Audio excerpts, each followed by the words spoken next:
11 races down, one more race to go.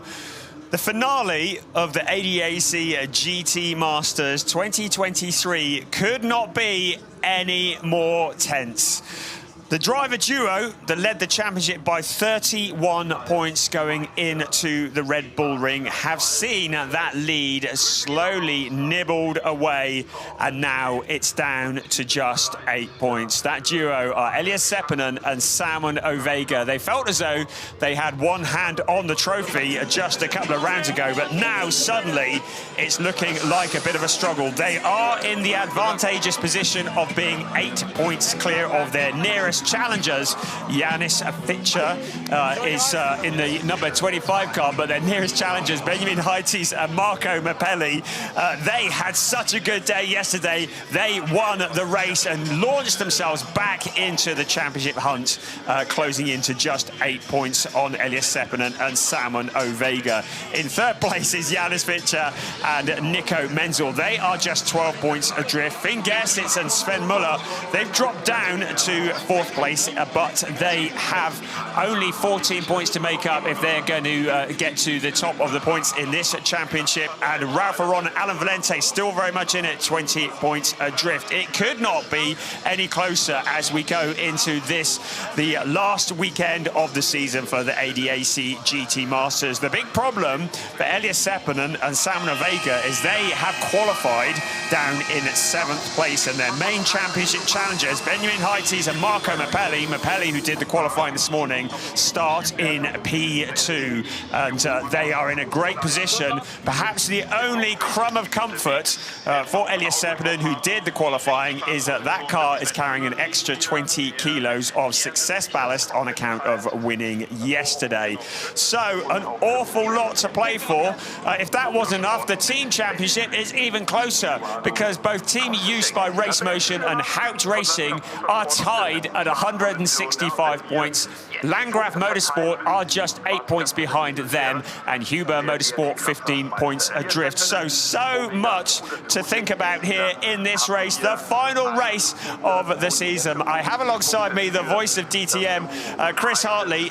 Really important to have you here, because you're doing the maths, because someone needs to be able to keep on top of this. It's so close, isn't it? Yeah, and we started the weekend thinking this looks like it might be quite straightforward, with Ovega and Seppänen having a 20-point lead at the start of the weekend and 50 points available. They struggled a bit in qualifying. Salmon Ovega had a couple of offs, didn't he, in the first stint of the race yesterday.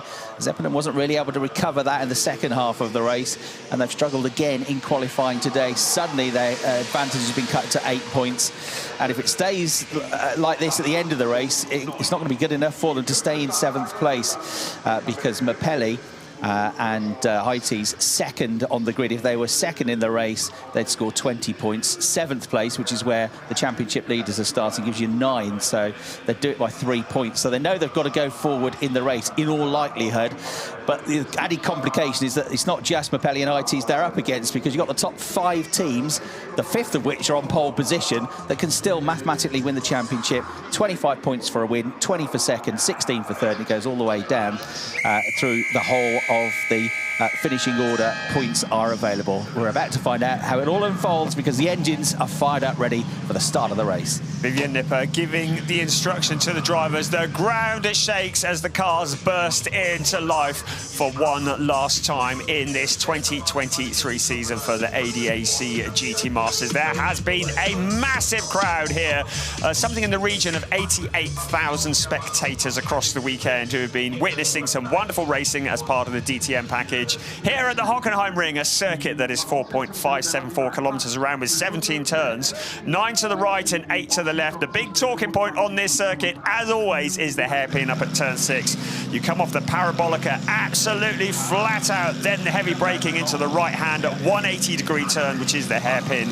You can create some overtaking opportunities going in, you can create them going out, but you can also create some carnage, as we've seen many times over the years on such a tight right corner. The engines are running. The cars are now starting on this, their final formation lap of the season. Race 12 of the ADAC GT Masters is about to get underway. And in about an hour's time, we will find out the identity of the drivers who will supersede Raffaele Marciello as the champions in this classic series. So the formation lap, the important time to get the heat into the tyres and into the brakes. No tyre warmers are permitted in the GT Masters. So lots of weaving, not just driving around on a Sunday afternoon enjoying the sunshine. We are enjoying the sunshine. A lovely autumnal Sunday afternoon. Temperature 17.3 degrees centigrade.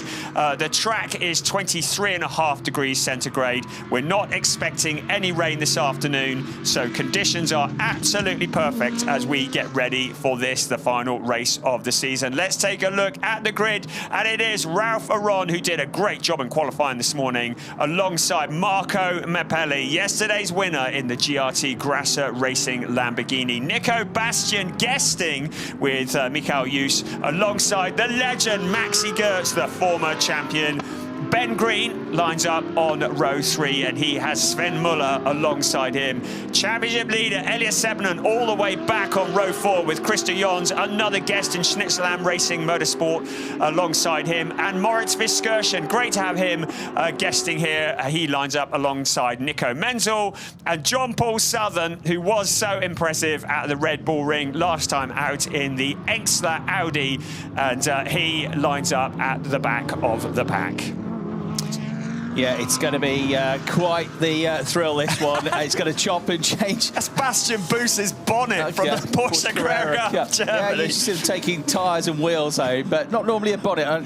He hasn't thought this through. How's he going to get it in the back of the car? And then what's he going to do with it when he gets it home? Got to get through hand luggage yet. Right, OK, so the car's up onto turn 12. Throwing us a curveball, why don't you? On the formation lap, the car's now given the instruction to grid up. Now, we need to be careful at the start. The drivers have been prone to having been classed to jump the start. They need to pass through their grid boxes and cross the line before they break formation and start to overtake. So this is an important part of the race. It is Ralph Aron who leads them around. The driver who is still looking for his first win in the ADAC GT Masters, along with Alan Valente, his co-pilot. This might be the ideal opportunities. A little bit ahead now, so Marco Mappelli's going to need to pull up alongside as they come out of turn 17. They have the pit straight ahead of them. We're ready for one last dance in the ADAC GT Masters 2023. And there's collision at the start, and it is Marco Mappelli who held together, look like with Maxi Gertz, and that is a disastrous moment for them. Marco Mappelli with damage across the track. One of the used Sportwagen cars going wide as well. So Ralph Aron into the lead. We may well get a safety car here. So that was the kind of start we didn't want. There's Ben Green running wide as well. So this is exactly what Elias Sebnen needed. His main champion challenger out. Now Ben Green looks to be in problems as well. So the BMW running slowly. A disastrous start to the race. Perfect for Ralph Aron, but Marco Mappelli looked like he got together with Maxi Gertz. Into the hairpin they come. We haven't got any safety car notifications yet, so maybe they've managed to clear the scene. Rest of the cars coming around the hairpin. There is the wing mirror from the GRT Grasser Lamborghini. There are marshals out on track. You can see the gravel out, but we still continue under green flag conditions, but fairly disastrous start to the race. Yeah, and we got a front left puncture as well to contest with here on the number 19 use Porsche Sebastian. Now, I think it was Bastian that had the coming together off the start with Mappelli. So that would make sense, front left corner of the car. So he's pit bound. He'll be able to get back in the race. But Ben Green hasn't even been able to make it anywhere near getting back into the pit lane. So he's stranded on the track now. So the safety car is being deployed. But a massive anticlimax for Marco Mappelli after winning the race yesterday, getting right up into the championship fight and into second place in the standings, and at the good grid position. It all went wrong straight away. Here's a replay. So we're looking here, a good angle here. You can see Maxi Gertz. Well, he was the meat in the sandwich, wasn't he? So Bastian was on one side, Marco Mappelli and then the other. And so the three cars all pinching together in towards turn 1, and that's what resulted in Marco Mappelli having that collision and going off into the runoff area. Now, it might be that Mappelli can get back to the back of the pack and rejoin this race, and he would still pick points up, but I think a podium is looking pretty unlikely, even if the car is in a fit state to go, but that is debatable. An awful lot of damage there to 3 of the cars. Ben Green, now what happened to him? He was there as well. He was behind the Team Use car. Now, he tried to get out of it, went into the back, I think, of Maxi Gertz, trying to take avoiding action, but it was all kind of exploding in front of him. And Ben Green, I think he just got into the back, or maybe he just picked up debris, might have even got a puncture.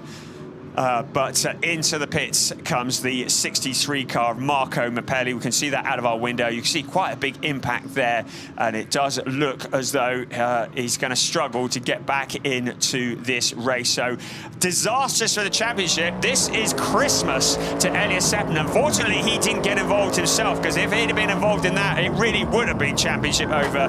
But you can see he managed to avoid all the drama. He has come out of this in 3rd place. So at the moment, we can see there, so Sven Muller also got involved, and he made heavy contact as well. So Muller is still out on track. I don't think the car has got any damage, but Bastian's car certainly has. You see the rest of the cars continuing through, and there was Elias Seppinen, so he was the big winner in all of that, and that's exactly the kind of luck they needed to get this championship put to bed. The stewards are taking a look at that, so the car's running behind the safety car. This is the view from Marco Mappelli. You can see Gertz was in the middle, Bastian was there as well. Mappelli, well, he's looking out the window, and the safety car's been directed to come through the pit lane so they can actually sweep the track up out on the end of the pit straight. There's a bit of work to be done there, so I think we're going to be behind the safety car for a while. But what a disastrous start. Car 63, well, they came into this weekend not necessarily as big championship challengers. Now 91, that is another of the big championship challengers. Sven Muller is into the pits. He's out of the car. So Sven Muller and Finn Gersitz, they were challengers for the championship. They were at one point running in 2nd place and closing in on Seppinen and Vega, so they too are out of the championship. This changes the whole dynamic of the ADAC GT Masters 2023 as we ride on board. And that is Marco Mappelli coming into the pits. And yeah, what an absolute shame. We were set fair for what was going to be a real battle, and it all came to an end into turn 1 of the race. Looks like we've lost certainly 2 cars, potentially more as a result of that. Yeah, and as you say, absolutely perfect. It's fallen right into the laps of Seppinen and Vega, started 7th up to 3rd place, and with 2 of their big championship rivals out. So they're on course for 16 points. Heites and Mappelli are out. They're not going to get anything. Fitcher and Menzel are running in 4th place. They're going to get 13 points as we look at Ben Green out of the race as well, who's still involved in the championship fight up until yesterday. Gersitz and Muller are out, no points for them. And Aron and Valente are going to get 25 if they win the race, which is where they are now, 1st place. So as it stands, 181 points for Seppinen and Vega. From 5th to 2nd would move Aron and Valente up to 170 points, and then Fitcher and Menzel up to 3rd on 165 points, 16 adrift. Well, I can confirm your maths is very good because that has just been confirmed on that. You put your shoes and socks back on now. So Seppinen and Vega with that 11-point lead if the race were to finish now. We say if the race were to finish now. I may remind you there is 53.5 minutes plus 1 lap still to go in this race. An awful lot of racing to come. You only get the points at the end of the race. You don't get them at the beginning. It was the qualifying this morning, the 3-2-1 that was awarded, and it was Ralph Aron who picked up the additional 3 points for the pole position. It was Marco Mappelli who had the 2 points, although that is of scant consolation now.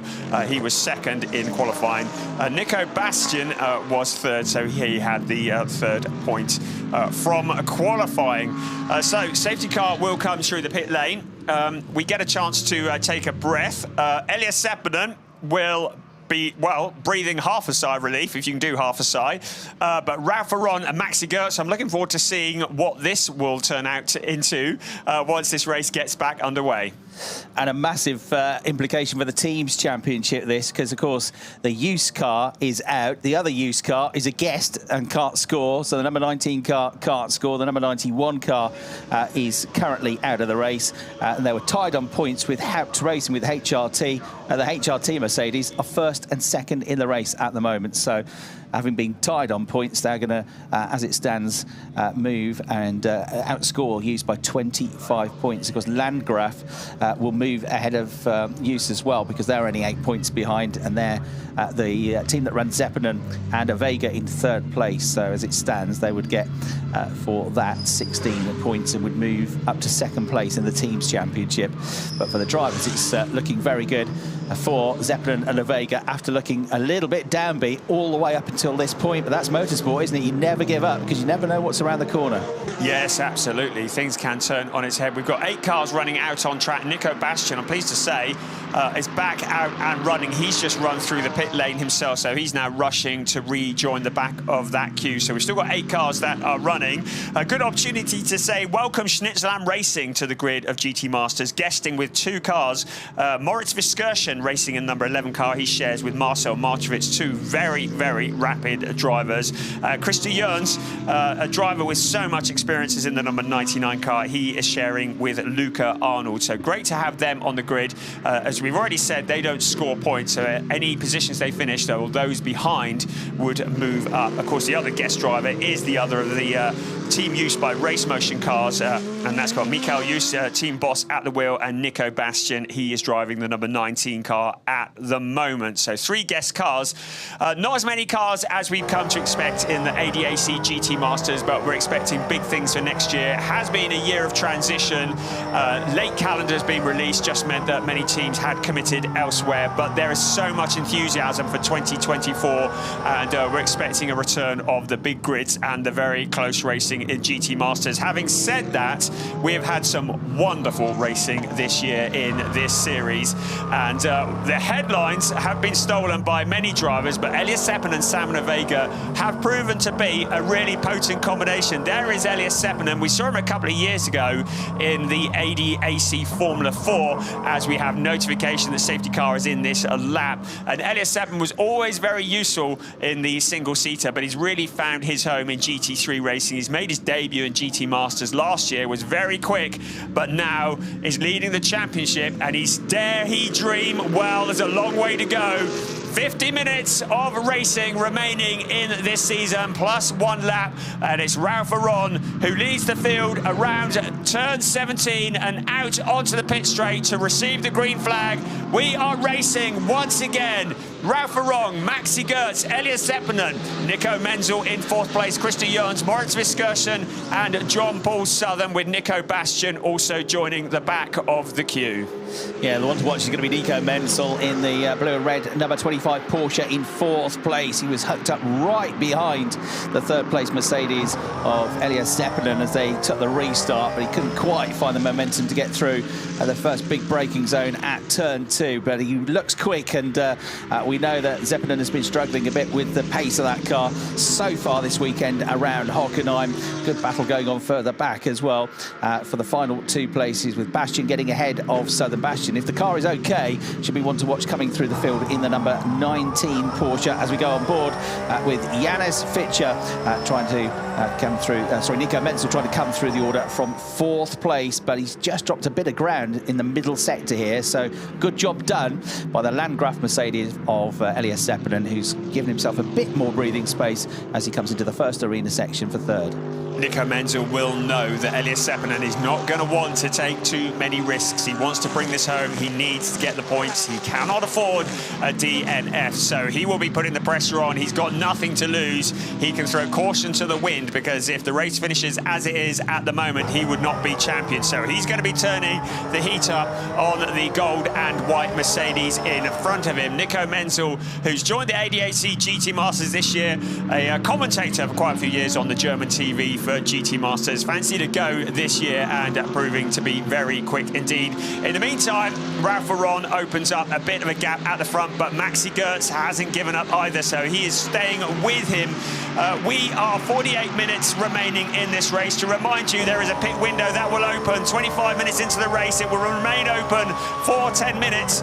During that pit window, every car will be required to come in for a mandatory stop and a driver change. But it's all about the strategy. Nico Menzel's strategy is to put the heat into Seppinen and try and force him into a mistake. Yeah, the Finnish driver is standing up to the challenge for now, though, isn't he? And looks like he's got a reasonable amount of pace, so he's not going to come under a huge pressure down at the hairpin when they get into the braking zone now and descend down from top gear all the way down to first gear for this one. Absolutely crawl through. That's a really tight hairpin. They dropped to less than 50 kilometres an hour through there, having been well over 250 kilometres an hour just before they hit the brakes. So Aaron leads. He had that brilliant battle in yesterday's race with Marco Mapelli, where they're all over the shop on the grass into each other. It was wonderful to watch. It was pretty brutal, but his challenger for this race is going to be Maximilian Götz, and he's only 0.6 of a second behind him. I don't think with any real damage to the Mercedes, the HRT car, after he was involved in that start line incident as well. Then Seppinen versus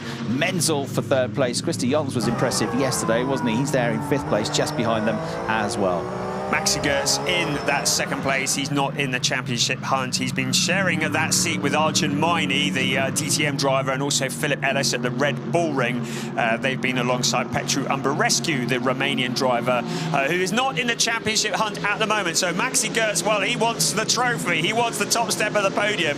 Ralph Varon, he is in the championship hunt, albeit 20 points adrift, but he's doing exactly what he needs to do. He's sticking at the front at the moment. Even though he's carrying an extra 10 kilos of success ballast as a result of his second place yesterday. This is the view from Nico Menzel, just having a think, what can he do about Elias Seppinen up ahead of him? They're running out of turn 4 along the Parabolica, this part of the track, which is taken absolutely flat out. The fastest section of the track, then the heavy braking into the hairpin, which is turn 6. Here comes our race leader, Ralph Varon, keeping it neat, keeping it tidy. Now, I think with Elias Seppinen and Salmon Vega, I think the trick here, easy for me to say, standing in a box watching, but they really need to keep their heads, because it really felt as though yesterday there was an element of maybe just trying a little bit too hard.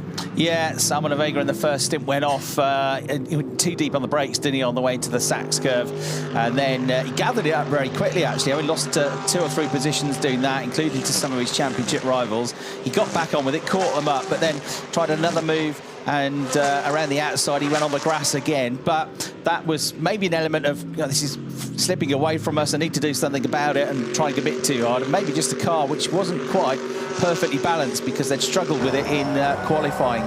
I think they made some tweaks overnight. It looks like a better race car, that's for sure now. I mean, they'll have the luck to get up to third place, but now he's up to third place. Seppinen looks pretty comfortable there, it has to be said. The gap just creeping out between Ralph Varon and Maximilian Götz at the head of the field. The 2021 DTM champion on that lap, though, did a 1:39.831, so he took a little bit of time back away from Ralph Varon, but I mean a little bit. He was 22 thousandths of a second quicker than the race leader, and that is all.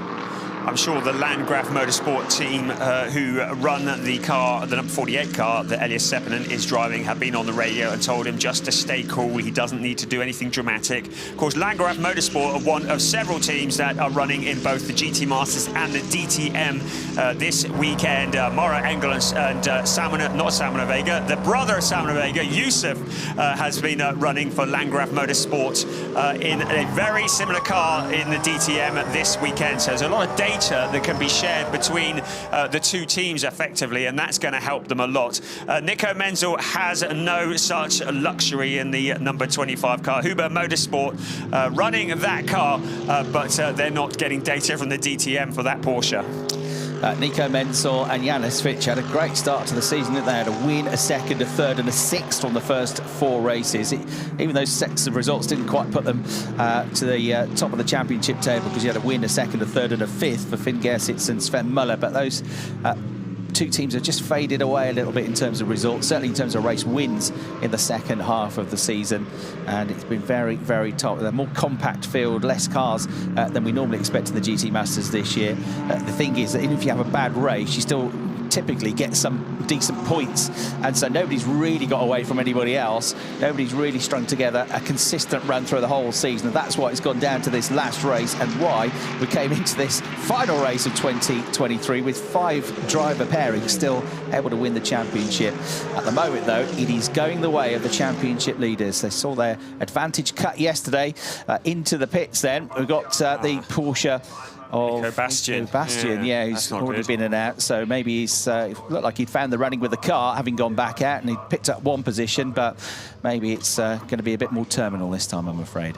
It might be last car left running at this rate. So Nico Bastian, yeah, the pit window's not open yet, so this is very unscheduled. So both of the team used by Race Motion Porsches into the pits, and it looks like that could be retirement. Been great for team used by Race Motion to field 2 cars. They said they really wanted to show their support for GT Masters and to give out a very strong message by fielding both of their cars, and they've done exactly that, and it's been great to have the additional yellow and blue car, even if it's a little confusing when we can't see the numbers on the doors.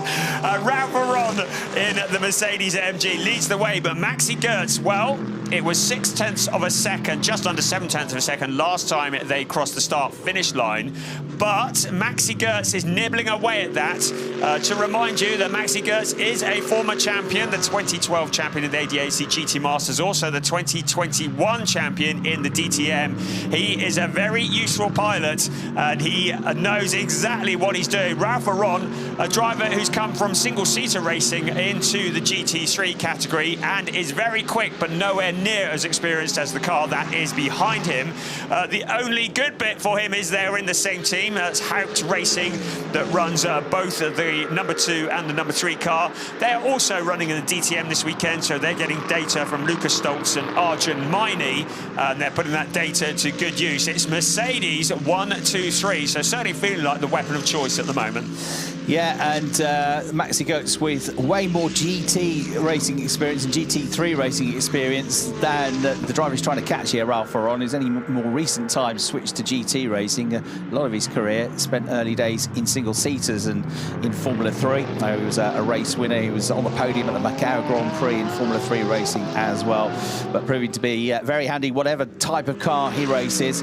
Maxi Goetz, whose first GT Masters race was all the way back in 2010. Right, more souvenirs being taken home. We've seen a bonnet being taken home. Now we've got an oil drum. Well, that'll make a decent table, I suppose. The incident between cars 319 and 63 from that start of the race incident is being looked at by the stewards. So that's Maxi Goetz and also, of course, Marco Mappelli. Well, Mappelli's out of the race anyway. And then Nico Bastian also involved in that, out of the race as well in the last lap or so. So the cars that are out on track, the drivers that are running at the moment, they were doing the second stint in the race yesterday, the first race of 2 this weekend. And I think it's fair to say in most cases it's the more experienced pilots that are out on track at the moment. The less experienced pilots, as not in every instance, but in most instances, will be jumping into the driving seat in this second stint. So that will also change the dynamic of the race. So Ralph Aron will be trying to get as much space as he can before he hands over to Alan Valenti, and Maxi Goetz would dearly love to get in front of car number 2 before he hands over to Petru Umbra Rescue. Nico Menzel has Janis Fitcher as his co-driver. Janis Fitcher is doing double duties in GT4 this weekend, so his arms are going to ache tomorrow morning, but he's in the pits at the moment, and he has his teammate Nico Menzel who's doing all the hard work. Riding on board with Elias Seppänen, championship leader, 39 minutes remaining. If things remain as they are in terms of track positions, then it will be Elias Seppänen and Salman Vega who will become the 2023 GT Masters champions. Yeah, they're going to just make sure they deal properly with the pit stop, don't make any silly mistakes as a team, and undercut that 65 seconds mandatory minimum pit stop time. There's some really good pit stops yesterday. Finn Gesitz and Sven Muller got closest to the perfect time with a 1 minute 5.415 seconds, so 0.4 of a second away from the minimum pit stop time. But you had 5 teams that managed to get within half a second of it as well, so it was really impressive. I mean, even the slowest ones were only just over a second longer than they needed to be, so it shows how well versed in these pit stops the teams are these days in GT Masters. And we are just a little over 3 minutes away from that pit window opening. I would wager that probably Maxi Goetz will want to stay in the seat of that car for as long as possible, and Ralph Aron, he'll be aware of that as well, especially he's in the same team. But I'm wondering if the first two might try to stay out quite late into the window. Well, we'll find out in a bit, won't we? We can only guess at the moment, but they're running very much together on the track. Maxi Goetz just keeping Ralph Aron in sight. Elias Seppänen doing what he needs to do, not overdoing it, but you can already see drivers getting suited and booted. Alan Valente will be taking over from Ralph Aron in the number 2 car. Petru Umbrarescu will also be getting his helmet on as well. So Alan Valente, who is in the pits at the moment, we saw him just limbering up, getting himself ready, and well, that would suggest that Ralph Aron might be planning on coming into the pits quite early on in the pit window. Actually, I tell a lie, the fastest pit stop was only a 1/10 of a second, or just under 2/10 of a second away from the 65 seconds. It's a 65.190. It's incredible, that, isn't it? From Schubert Motorsport with Ben Green and Eduardo Cosseteng yesterday. We had another one that was just under 3/10 away as well for Petru Umbrarescu and Maxi Goetz for HRT. So, yeah, 3 of them within 4/10 of that minimum pit stop time. Ralph Aron pushing on ahead of the field with Maxi Goetz keeping in company, but the fastest first sector of the whole lap, of the whole race, has gone to Nico Menzel in 4th place with a 21.731. So he took a 1/10.5 away from Elias Seppänen just through that first sector alone. Through the middle sector, though, I think that the Mercedes has been able to fend him off. They'll come through. We'll see their lap time. Seppänen comes through with a 1:39.828. It's a personal best lap for Nico Menzel with a 1:39.753, but he's only taken about 3/4 of 1/10 of a second out of the gap, so it's still just over 1.5 seconds. That's Petru Umbrarescu getting ready to jump into the car once Maxi Goetz has vacated the seat. The Romanian driver who has finished on the podium a couple of times. He got a 3rd place at the Red Bull Ring the last time we saw GT Masters. Also a 3rd place at the Saxon Ring, along with Maxi Goetz. And at the season opener here at Hockenheim back in June at the Festival of Dreams, he got a 2nd place. So has yet to stand on the top step of the podium. This might be the day when that could happen, but there is the small issue of Ralph Aron and Alan Valente ahead of them in the similar teamed car, the Mercedes AMG. Elias Seppänen, well, he's not letting them get away. He's doing exactly what I think he needs to do. He's not doing anything dramatic. What we don't want to see him doing is going out wide onto the grass and picking up the dirt. He's just keeping it solid, keeping the gaps, bringing it home in the points. Nico Menzel behind, keeping him in sight as well. Christer Jørns, great to have him here for Schnitzeland Racing, the 36-year-old. He first raced at the GT Masters in 2011, and he was 7th then with 4 podiums, so he knows what to do. He's raced every year since 2012 to 2019, 73 races, 10 podiums and 2 poles.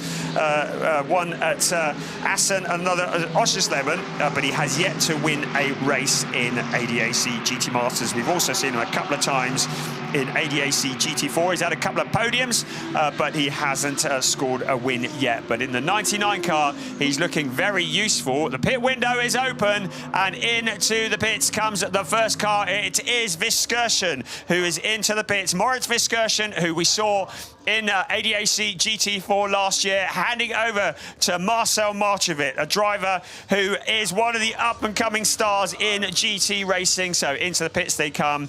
Again, that's 65 seconds from pit entry to pit exit. They want to get as close as possible to that, as we saw yesterday, but you do not want to go below that minimum pit stop time, otherwise there will be a penalty incoming. Yeah, it's pretty much 1 minute and 40 seconds per lap as well, so 10-minute pit window. It's only a narrow amount amount of laps that you've got to make your decision to come in. 6 or 7 laps that 10 minutes will take in, so there'll be a flurry of activity. Some of it will depend on how you feel you're going as a driver. If it's all going well, you're putting away, you want to stay out there as long as you can, and no doubt about it that generally it's the quicker of the two drivers that have started this race, so you would expect that most of them will want to stay in there till towards the end of the pit window. Certainly if you've got a Ralph Aron or a Maximilian Götz in the car, first and second, you want them to stay behind the wheel as long as possible. Zeppelin might come in before both of those because his teammate Samuel Vega, he's a pretty rapid driver, but for now they've certainly got rid of that pressure that was building at one point from Nico Menzel in the 4th place Porsche. He's now dropped to 1.7 seconds behind them. Christy Jons in 5th place is a further 2.5 back as well. So coming into the 3rd minute of this pit window being open now. Ralph Aron to Maxi Götz, the two Mercedes, did similar lap times again, but a bit quicker, just over a 10th quicker was Götz. So that gap remaining, hovering at around half a second, 0.6 of a second, as you can see there from the lap comparisons for the last 3 laps. It grown a little bit, but only a little bit, but all that time has been gained back with a very good lap last time around from the 2021 DTM champion. No one's breaking clear at the moment, are they? They're all running very much together. We're on board with Elias Seppern for Landgraf Motorsport. Of course, it was Landgraf. They were the team of the 2022 champion, Raffaele Marciello. They were in their 3rd season. They are in their 3rd season in the ADAC GT Masters, but it was that car that powered Marciello to the championship last year. And Elias Seppern and Samuel Vega looking to follow in the tracks. And what a feather in the cap it would be to have the title of GT Masters champion in your CV. Elias Seppänen, he just goes out wide. You see the vibration. He runs over the rumble strips. You've got a good perspective of him there on the inset picture on the left-hand side of your screen. You can see he's just keeping it cool. I should think Samuel Vega, I think his heart will be racing in the pits. The pit window is open, so he's going to have to jump into the seat of that car sometime in the next 6.5 minutes. Well, it's going to be less than that because Seppänen stays out for another lap, trying to stretch it late into the pit window. He's got no reason to come in at the moment. I don't think there'd be any advantage because he's got a fairly big space in front of him. Maxi Götz there. That's how you get that. It's all very well getting on the bike, but how are you going to get it through on hand luggage? That's what I want to know. So I don't know if health and safety can be happy about that. He's not holding onto those handlebars properly at all, is he? I see a comedy rolling of a barrel down the pit, down the paddock coming up any moment now. Keep the camera on him. I hope he had permission to take that. Somebody's looking for their barrel at the moment. Here comes our race leader, 1, 2, 3. Still out on track.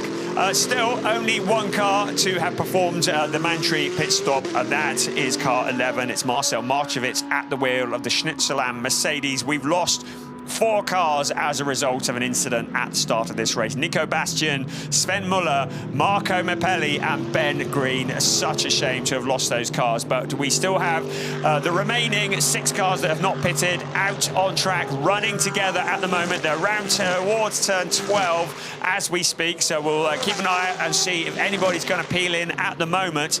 Different drivers in the seat can change the whole dynamic of the race. In fact, it's guaranteed it will change the whole dynamic of the race. Drivers with different levels of experience who will jump into the seat of the car. There is Elias Seppänen, keeping it cool, keeping it calm, staying out on track around turn 17. We come once again, so staying out for another lap. Still nobody yet peeling off into the pits, so still only car 11 that has performed his mandatory pit stop and driver change. Within the next couple of laps, though, they're all going to have to come in. Yeah, so 3rd place at the moment for Seppänen and Vega will give them the championship by 11 points from the race leaders. Aron and Valente will move up to 2nd in the championship on 170 points as the Exler Audi of John Paul Southern now comes in to make its mandatory pit stop. There are only 7 cars left running, so if worst case, or not quite worst case, but worst case in terms of a race finish, they're going to get 7th place. That would give them 9 points, which would be 7 fewer. And that would still be good enough by 4 points to win the championship. So they've just got to basically finish the race now because there are a number of cars out. It means that as long as they finish, they can't finish low enough down the points not to win the championship.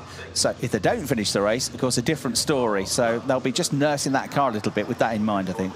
So there's Alan Valente getting ready for his stint in the driving seat. I dare say the team will have informed them about this. Elias Seppinen and Salman Vega, just bring the thing home.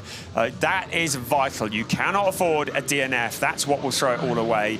You've only got 28 minutes and 35 seconds plus 1 lap remaining as we see Jonas Karklis jumping into the seat of the number 7 Engstler car.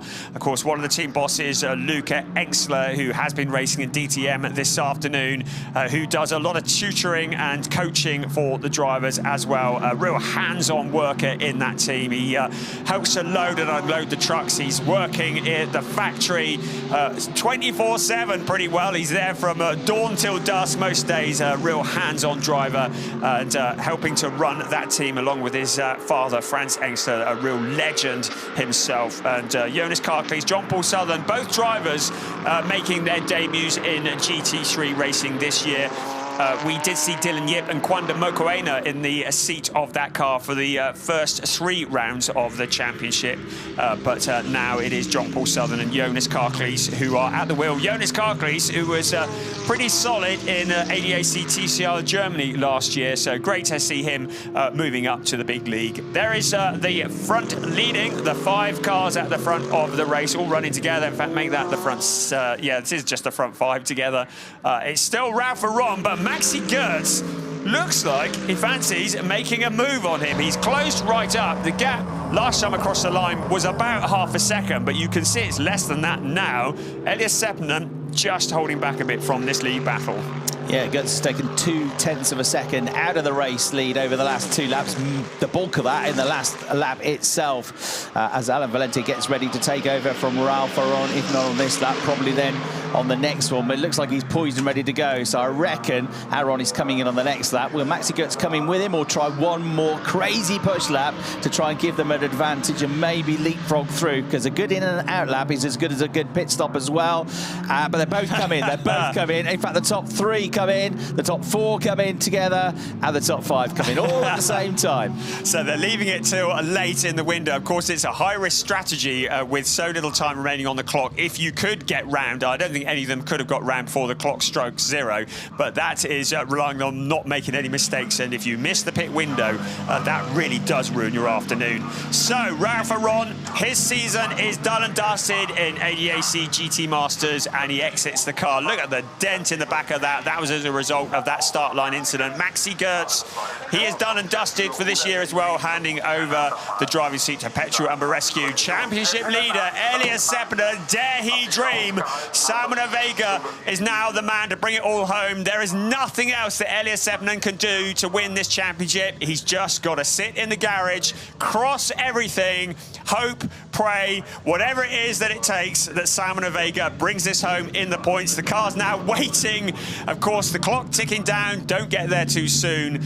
The aim to hit the line on the pit exit as the clock strikes 65 seconds. You can see the countdown clock on your graphic. So Aron has handed over to Alan Valente, so that is all solid. 0.8 of a second. Ambarescu, who's taken over from Gertz, all good there. Avego's taken over from Seppinen, and it is Janis Fitch who's taken over from Nico Menzel, and Luca Arnold has taken over from Chris de Jørgens.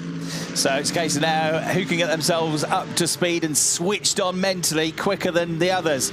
Can they get an advantage that way? The gap has slightly grown, I would say, from first to second, but only very, very fractionally. There's still only about 7/10 of a second between them, looking at that gap as they come into the hairpin. So the number 3 Mercedes of Ambarescu pushing on, braking as late as he can to try and keep the pressure up on the race leader, Alan Valente. But Valente getting into the groove now as he comes on the way into the left-hander at turn 8 through Mercedes and navigates that with no problems as well. Vega in the 3rd place car. That does look a little bit closer to them. The pit time, a 1:05.8 for the leaders, 1:06s for the 2 behind. So that just gave them, yeah, another couple of tenths advantage as we see Maxi Gertz there looking like he's sat down and had an ice cream for the last 10 minutes. He doesn't look at all hot or bothered, does he? Very fit driver. It's been great to have him in GT Masters back for a few rounds this year. And a thoroughly nice chap too. He's been involved in presenting as well, apart from being a brilliant driver. Part of the ADAC GT Masters history, his name is etched in the history books throughout the history of GT Masters, and still doing a good job. Now, Podium Rescue is a significantly less experienced pilot. That's not an insult. He's just not been doing this for as long as Maxi Gertz has. So Samuel Vega may have that in mind. Now, his team will be telling him, don't do anything stupid. You can see there he's looking cool, calm and collected, but he will have in the back of his mind that yesterday he locked up a couple of times, he ran wide, and it was all a little bit ragged. So hopefully he's taken a deeper breath, he's had a good night's sleep, and he will just hold it together if he's going to bring this championship home. Behind him, Janis Fitcher is 1.6 seconds adrift, so there's no major threat from behind at the moment, and he doesn't need any heroics to get up the order. Things will be just right if he finishes as they are now. Pace of the cars looks a bit quicker today. It's slightly cooler than it was, but there's only one car that got down into the 139s yesterday. A replay then of Valente and Aaron on there, a driver change in this pit stop, which they timed very well indeed, 65.8. It's certainly not the best of the pit stops. We've had a couple of 65.2s and even a 65.1 over the course of the weekend. Best pit stop today going the way of the first car that came in, the number 11 Mercedes of Kirschen and Marcevic, so Schnitzelam, with a 65.2 second pit stop, the best of the day. But compared to the others in the top three, Valente and Aaron just gained a couple of tenths, and that was enough to give Valente a bit of breathing space as he got into the car. That's always the risk, isn't it? When the cars are separated by tenths of a second, how close do you go on the pit stop? We look again at that moment at the start. It was Maxi Gertz who was the meat in the sandwich. Marco Mappelli was the car on the outside, and Nico Bastian, the other car that was involved there. The three cars getting together. So Sven Muller getting involved, as was the case with Ben Green, and Elias Seppinen doing well to just keep out of that. And that is the skill of a racing driver. It's not just going fast. It's not just overtaking, it's also avoiding the dramas and just putting yourself in a position where you're not in the carbon fibre zone. That's certainly not the case for Marco Mappelli. A lot of damage to that car and a very premature end to the afternoon, and it does mean that Benjamin Heites won't even get a stint at the wheel of that car, so that's a massive anticlimax for him. Yeah, Maxi Gertz had a good start, didn't he? And he was then coming across to go for the inside line, as you can see there, but then he got squeezed because Mappelli saw him coming and thought, I'm going to close the door, and then they all squeezed into the Porsche. And that was the three coming together then, and that's how it looked on board with Sven Muller. He was facing eyeball to eyeball with Marco Mappelli, who was exactly the wrong way down the track. They were nose to nose on the way into the corner. Not a sight you want to see. And of course that second hit then sent him off into the barrier, but the damage had already been done by then. Yeah, I don't suppose you want to see the whites of the eyes. They certainly weren't waving at each other. I wonder if we're going to see any fans with bits of Lamborghini under their arm exiting the track at this rate. But there is Mappelli as he made his way back to the pits and into retirement. Alan Valente leads the way and has opened up a gap over Petra Umber Rescue. The gap last time around was 1.9. Now it's up to 2.155. So stretching his legs at the front. Alan Valente, who is carrying a bit of success ballast from yesterday. But if the race finishes now, it will be Seppinen and Vega who will be crowned champions. With so few cars running, as we've already mentioned, they just need to bring this home in the points to win this championship. So no heroics, nothing crazy, just keep it on the grey stuff.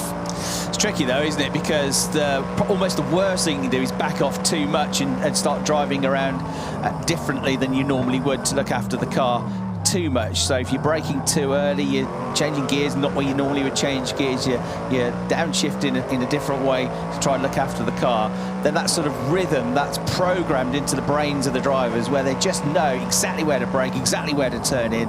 They've memorized everything about the lap. They're not doing that anymore, and that's where you can start, oddly enough, even though you're going slower, to make strange, weird mistakes and just lose your focus and concentration a bit. So push, but don't push at exactly 100%, but don't go too easy either, because that's when sloppy mistakes can happen. It's all about keeping the rhythm, isn't it? I think that Samuel Vega fancies a shot at the second step of the podium.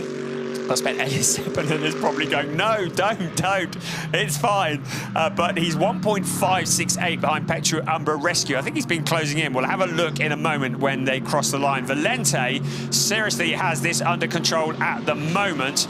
We look again, who's this going wide? It's one of the Schnitzelam cars, so that is Luca Arnold going wide. He trims the ADAC board. We've been getting through a fair few of those this weekend, but he's kept it all together out on track, so no dramas. So Valente has 2 seconds over Petru Umbra Rescue, 1.4 back to Salmon Vega, so he's taken about 1/10 of a second out of second place. Now, dare he try to make a move on Umbra Rescue, because Umbra Rescue will know that Salmon Vega has everything to lose. Umbra Rescue has nothing to lose. I think for Salmon Vega, it's more a case of just trying to keep up with the car ahead and to keep that rhythm, because he's not really worried about what's in front. He's worried about what's behind. He doesn't want to get into the situation where Janis Fitcher in the Porsche catches him up, because if there's a Porsche breathing down his neck, then there's a chance of an overtaking opportunity, and with every overtaking opportunity there's a risk, and if you're the driver on the receiving end of it, that's when it can all go wrong. Contact, you're out of the race.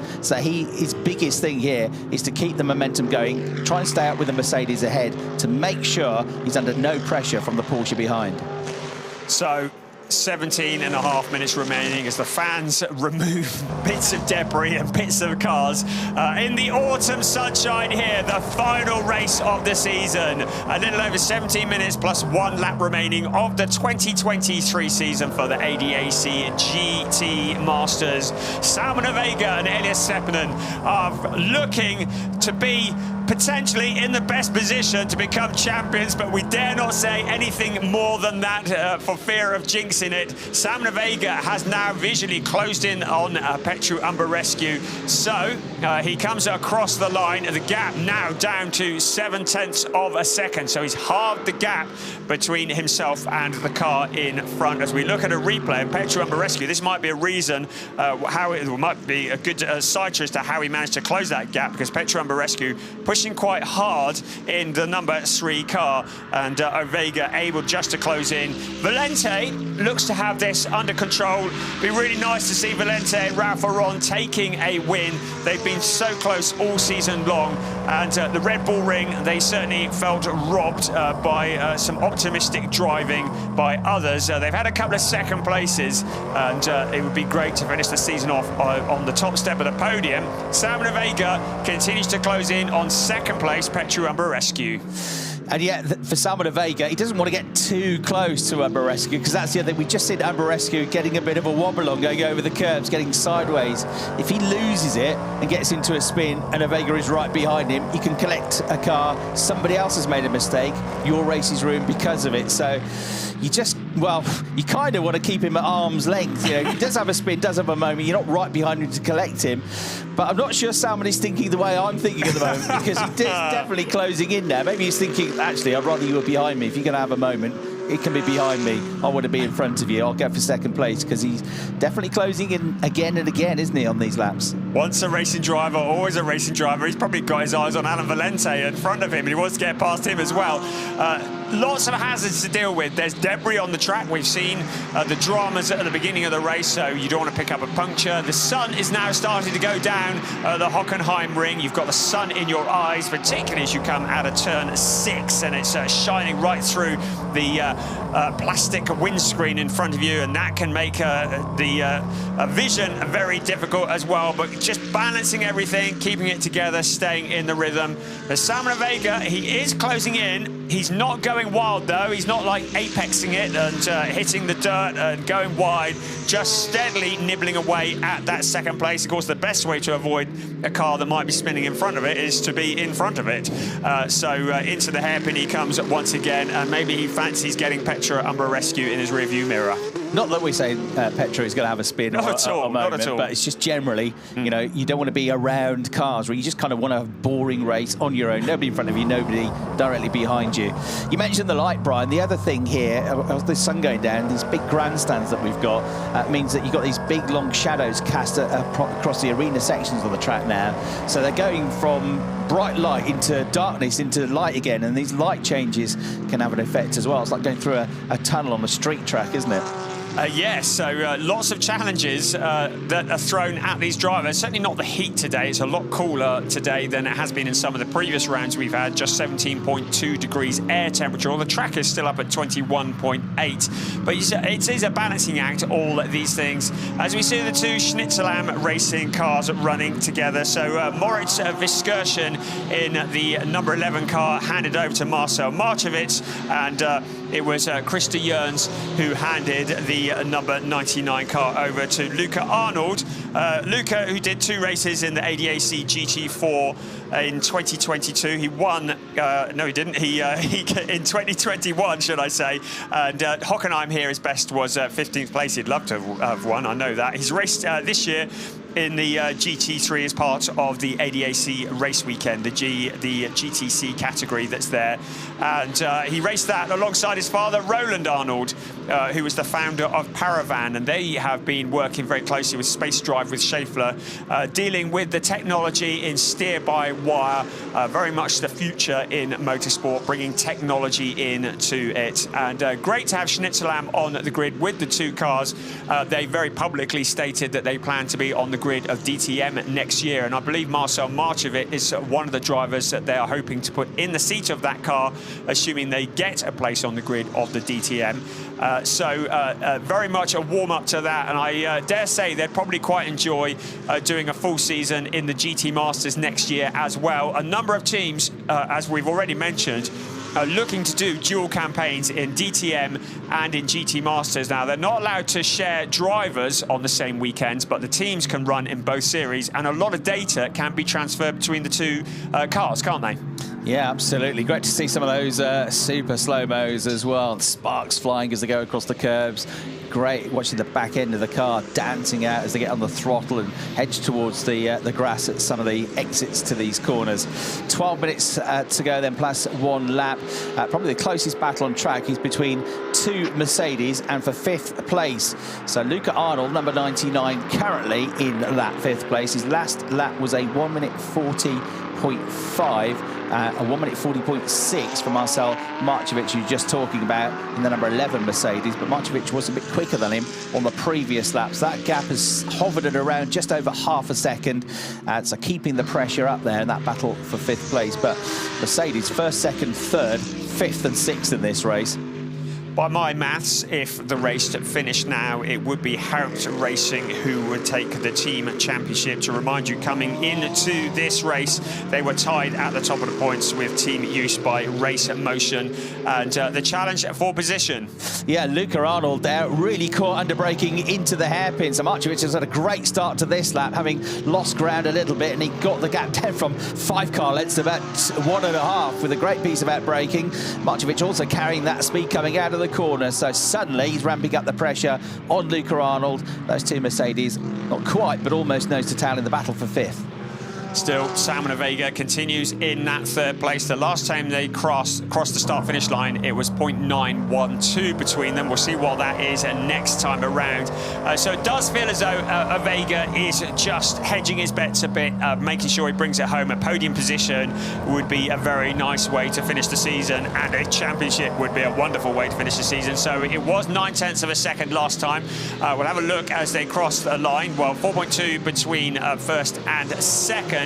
And the gap has opened up a little to 1.088 between 2nd and 3rd. So Petruamba Rescue stretching his legs. Salmon Vega maybe not pushing too hard. Janis Fischer keeping them in sight in the background. He is 2.3 seconds back from Salmon Vega, and Luca Arnold in that 5th place with Marcel Marcevic for company. And just 0.6 of a second between the 2 Schnitzelam teammates in the Mercedes of Luca Arnold and Marcel Marcevic, 5th and 6th. So you can just see them at the back of the shot now, about to make their way out of the flat-out parabolica and into this hairpin, which is a very slight rise uphill into the corner. It's a pretty flat circuit, this, but just 1 or 2 Gradual undulations, thudding over the curbs there as they are desperate to get on the power on the throttle as quickly as possible and unleash over 550 brake horsepower. Very quick right-hander through turn 7 then, which they take flat out in 5th gear before coming into this section through the left-hander at the Mercedes corner, and then through 3rd gear back out of turn 10 and 11 and out onto the next link straight, and already over 200 kilometers an hour before they come into the right-hander at the Mobile 1 curver. As a result of that first lap incident, we've lost a few cars. We've got 5 Mercedes AMGs out on track, 1 Porsche and an Audi in the hands of Jonas Karklees in that 7th place. So Jonas Karklees would have got a 5th place last time out at the Red Bull Ring. At 7th place to be good and solid, very much the learning curve for the drivers of the number 7 car. Riding again on board with Simon Vega. Be careful of track limits. The stewards are watching that, don't you know? And out along towards turn 2. And then once again, it'll be 3 and 4, just a couple of quick corners. And then it's absolutely flat out around turn 5. Once again, not really looking like he's going to put much of a challenge up to Petru Rescue. We have a little over 8 minutes plus 1 lap remaining in this race 12, the final race of the season in the ADAC GT Masters season 2023.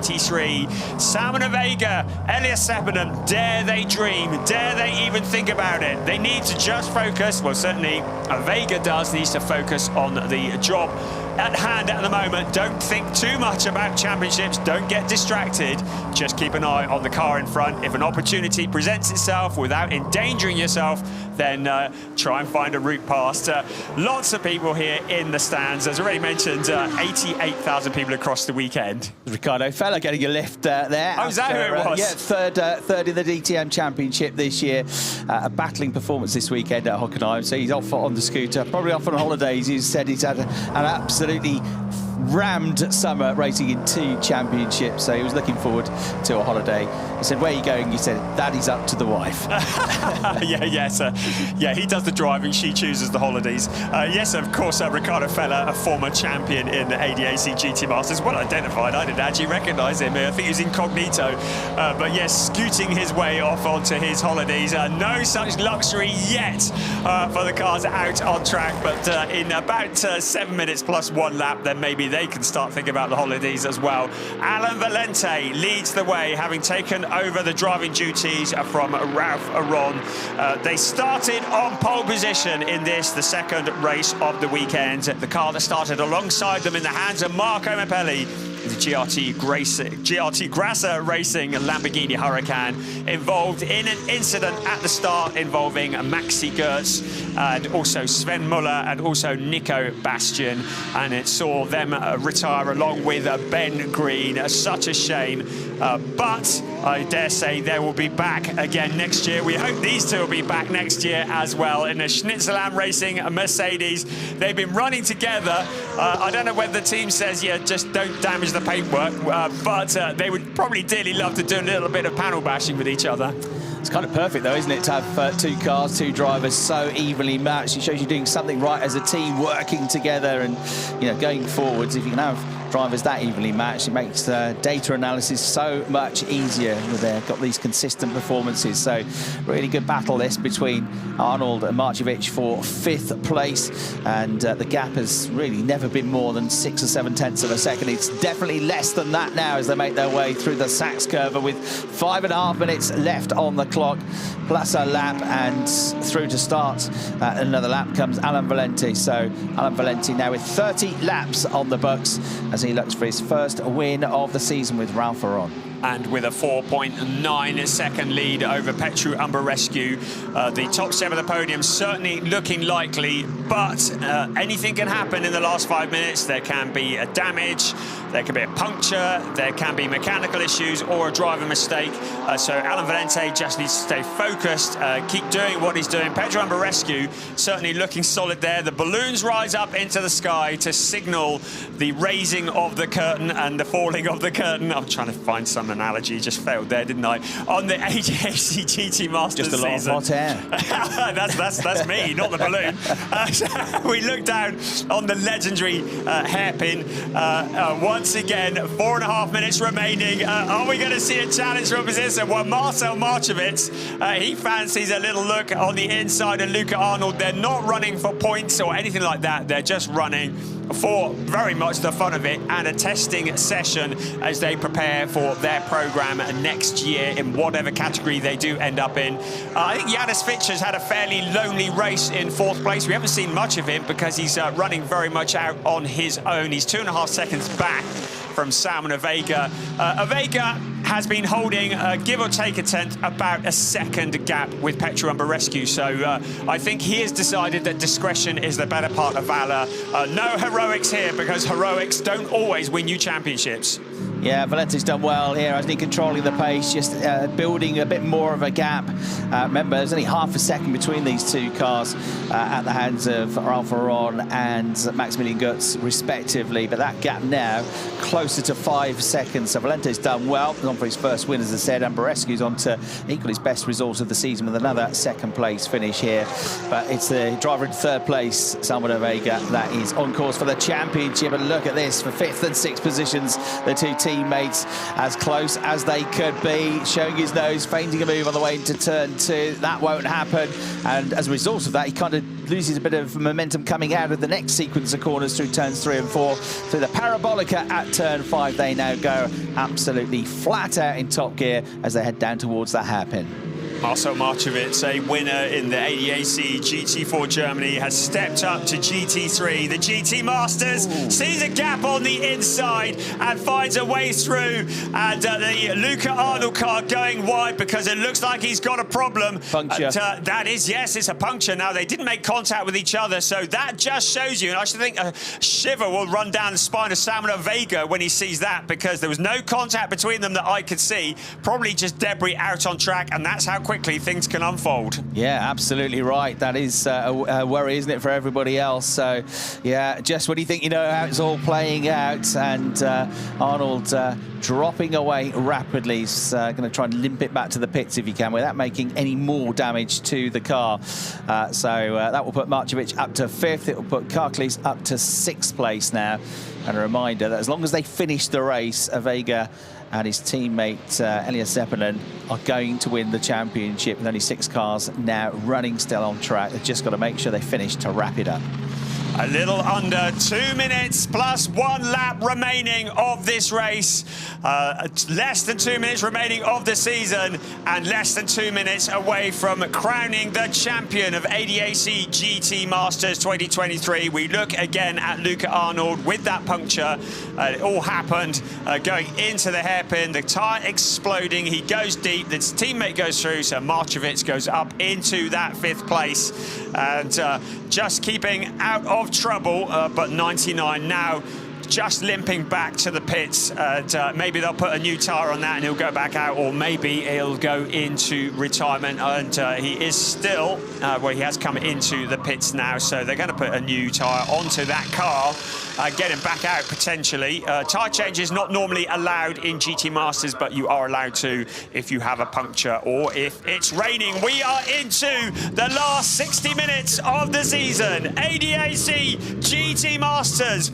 Alan Valente and Ralph Aron looking for their first win in the ADAC GT Masters. In 2nd place, Petru Umberescu and Maxi Götz looking to equal their best result of the season. The pets are here, the people are here, a crowd is staying on in the evening sunshine here at the Hockenheimring, out on to the pit straight once again. So it'll be a couple more laps remaining for that car there, Alan Valente, before he can go to the top step of the podium. A couple of laps remaining between Salmon Avega, Elias Seppänen and the championship title. Yeah, so just bring it home. No stress, no dramas. You don't want that now with 7 seconds remaining on the clock, starting the penultimate lap of the race. On board then, with the driver that is on course for the 2023 championship title, along with his teammate Salman Vega behind the wheel now. Elias Seppinen alongside in the German-Finnish pairing.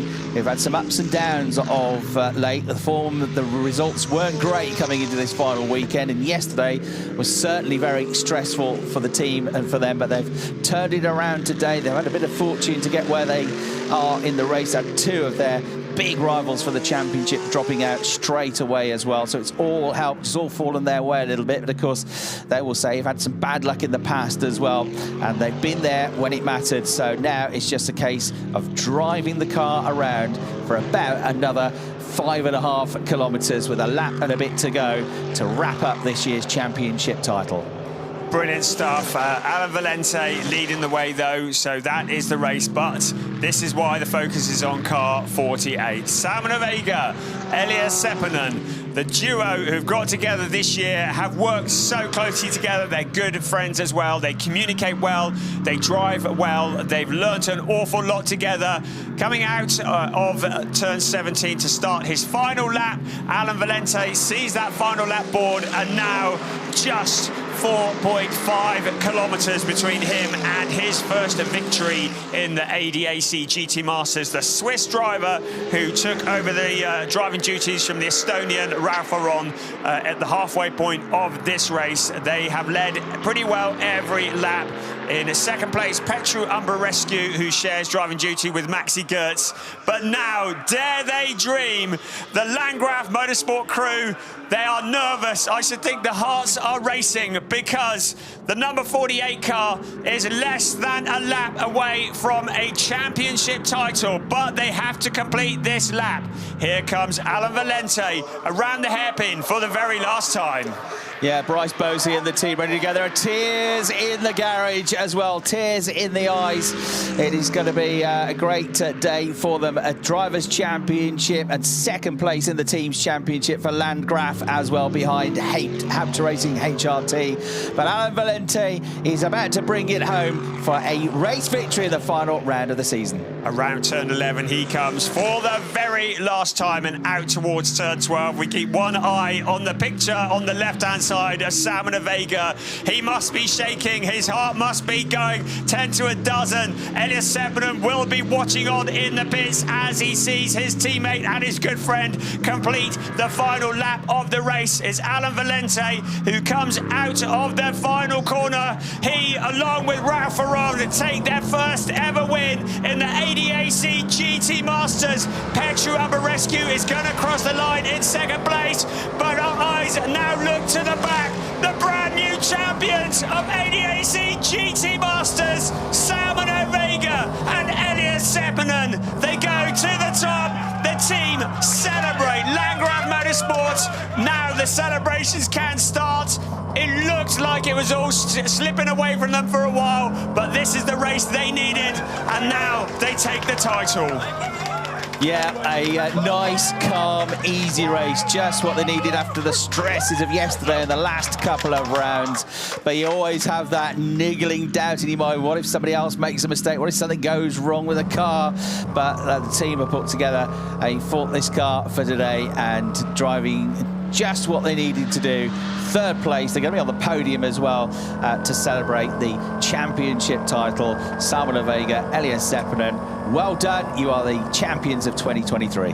They were dreaming of this moment from the very second this season started back in June here at the Hockenheimring. They had to wait till the following round at the Norris Ring before they took their first win. They followed up with a win at the Nürburgring, another one at the Sachsenring, in fact back-to-back wins at the Sachsenring, and now a third place here, which secures them the championship. But congratulations to Alan Valente and Ralph Aron for HRT Haupt Racing Team taking their first win, and HRT taking second place as well with Petru Umbrarescu and Maxi Gertz. There is your confirmation, Valente and Aron. Petru Umbrarescu, Gertz, Vega and Seppinen, the 1, 2, 3. Janis Fitch and Nico Menzel, a quiet race, coming home in 4th place ahead of Marcel Marcevic and Moritz Viskersen, Jonas Karklees and John Paul Southern keeping out of trouble. Luca Arnold and Christa Jers just at the last minute getting that puncture, and then it's the non-finishers.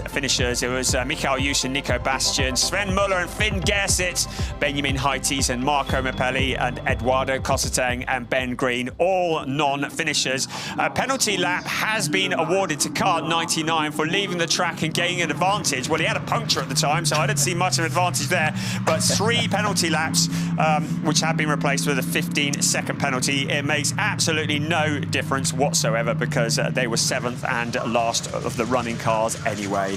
Yeah, just automatically generated, I think. That's a confirmation that by 11 points, Elias Seppänen and Salmon Vega win the championship. Ralph Aron and Alan Valente 5th at the start of the race. An hour ago, they were 5th. They end up being the runners-up in the championship with 170 points. Janis Fitcher and Nico Menzel move up to 3rd place, just 5 behind them. So 16 between the top 3 at the end of the weekend. Mind the fence, chaps. Right, so he can't actually squeeze in, but there is that 3rd place. Now, we do have a junior championship as well, and Elias Seppänen and Salmon Vega had already signed and sealed that one.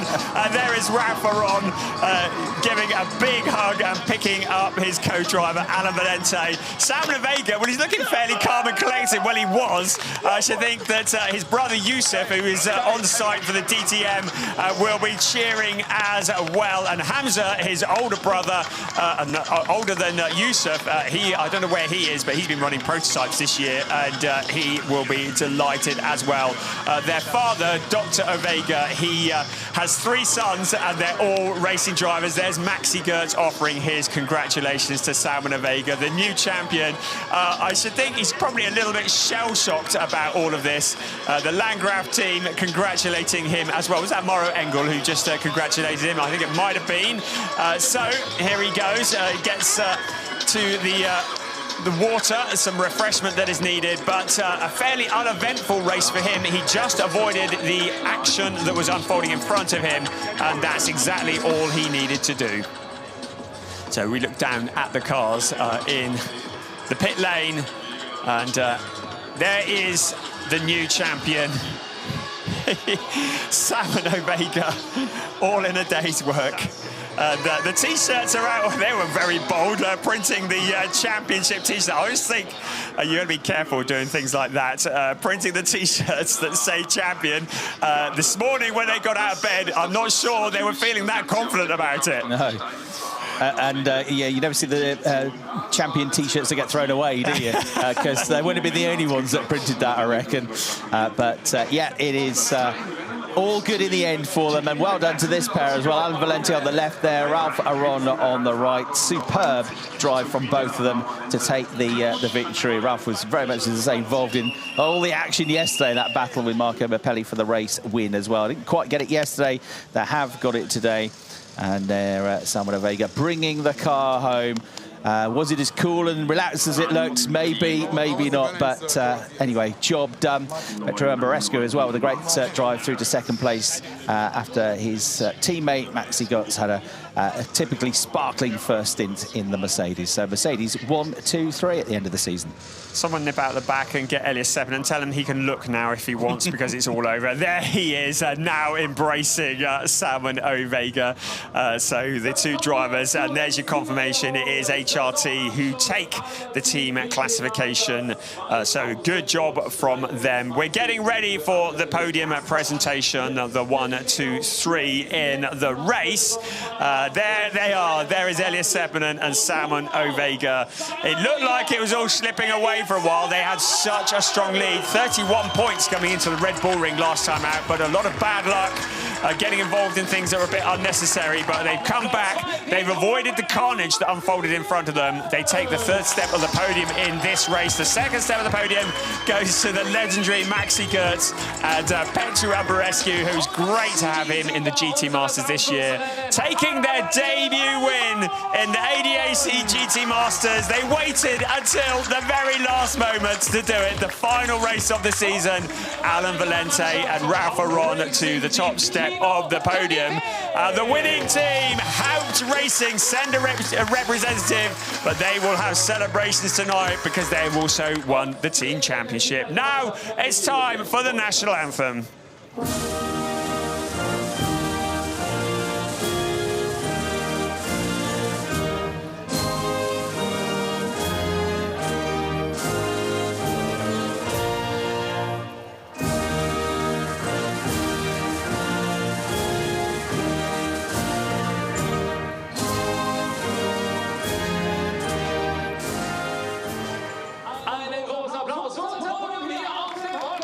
So the German national anthem echoing out around this legendary circuit, and the trophies soon to be presented. Toby Shimon, the voice of the ADAC, announces the presentation of the trophies. Wonderful trophies they are too, and those are ones that will be cherished by Ralph Aron and Alan Valente. Maxi Gertz and Petru Umberescu received their second place trophies. But the trophies, they're going to mean so much to the third place driving duo, Elias Seppänen and Salman Vega, because that third place signifies a championship in the ADAC GT Masters, something that this time last year they could only have dreamed of, but they have done it.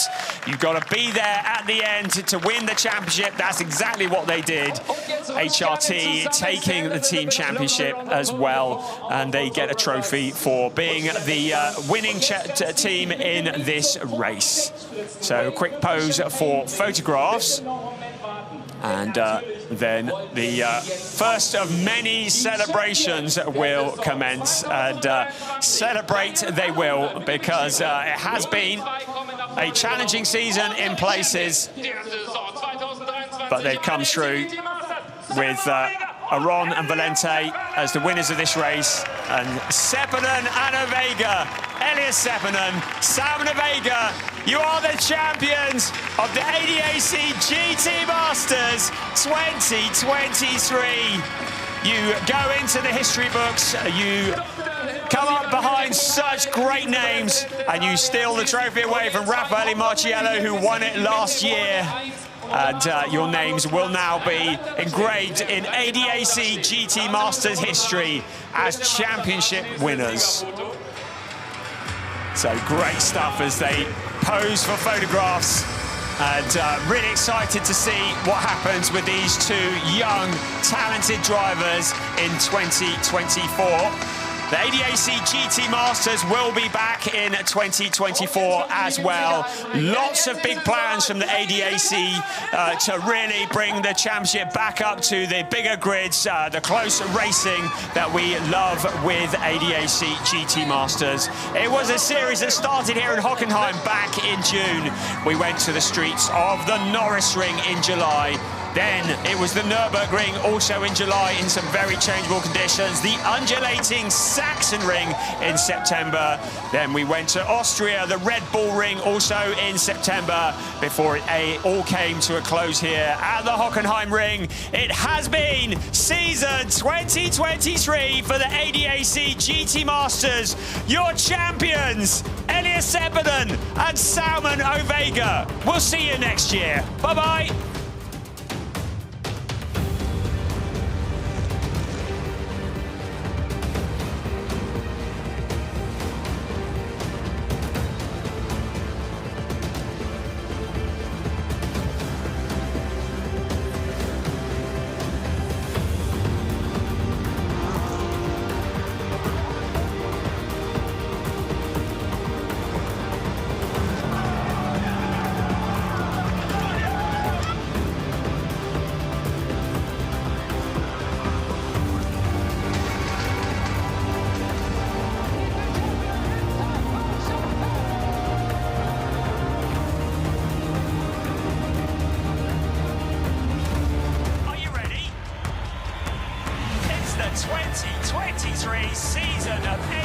GT